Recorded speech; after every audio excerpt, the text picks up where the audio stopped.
Napoli l'estate viene chiamata a stagione, quasi come fosse un tempo della fantasia, il più bello, il più dolce, il più generoso.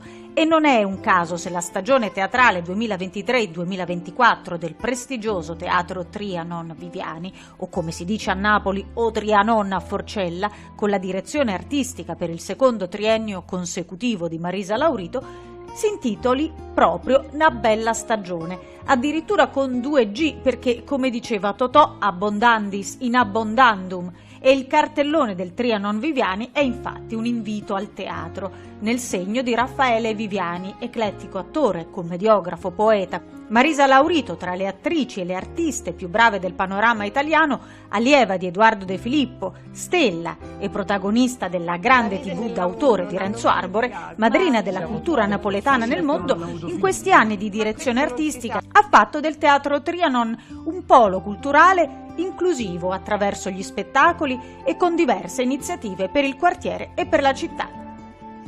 Il 10 giugno, proprio al Viviani, è stata presentata la nuova stagione teatrale, che si aprirà con una grande iniziativa di solidarietà per l'Emilia-Romagna, recentemente colpita dalla grave alluvione. Marisa Laurito, per fare arrivare un grande segnale di sostegno alla regione in difficoltà, ha deciso di cominciare la nuova stagione al Trianon con Naples Power per Faenza. Il 14 ottobre il movimento musicale Naples Power sarà in concerto per sostenere il MEI, il meeting delle etichette indipendenti di Faenza, presieduto da Giordano Sangiorgi, una realtà musicale che da più di 25 anni lancia esordienti musicisti, giovani cantautori, le band più diverse e ospita gli artisti conosciuti e affermati che proprio sullo stesso palco hanno debuttato negli anni. Ideatori, promotori, direttori artistici dell'iniziativa sono Renato Marengo e Lello Savonardo. L'organizzazione è di Claudio Di Nola. Un saluto alla grande città di Faenza, città musicalissima, straordinaria, che in questo momento sta soffrendo.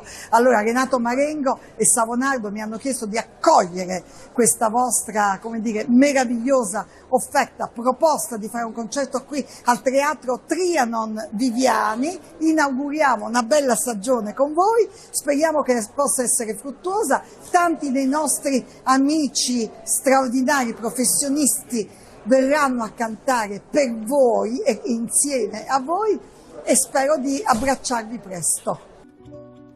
Numerosi sono gli artisti napoletani che hanno già aderito all'iniziativa e confermato la presenza sul palco. Tra i nomi A67, Eugenio Bennato, Taranta Power, Giovanni Bloch, Maurizio Capone, Toni Cercola, Roberto Colella, Enzo De Caro, Francesco Di Bella, Toni Esposito, Enzo Gragnaniello e poi Iovine, Lucariello, Ciccio Merolla, Nuova Compagnia di Canto Popolare, Antonio Onorato, Liosanna, Dario Sansone, James Enese, Gianni Sorrenti e Patrizio Trampini. Ovviamente siamo gratissimi a Marisa Laurito, Lello Savonardo ed io, perché Naples Power, che si mobilita per aiutare Faenza, non poteva farlo in un teatro migliore che il Trianon, e ti ringraziamo anche perché l'apertura addirittura la faremo con questa manifestazione. Quindi poi Marisa, a nome di Giordano Sangiorgi, sei invitata anche tu sui palchi di Faenza quando ci sarà il MEI e ci sarà questo gemellaggio.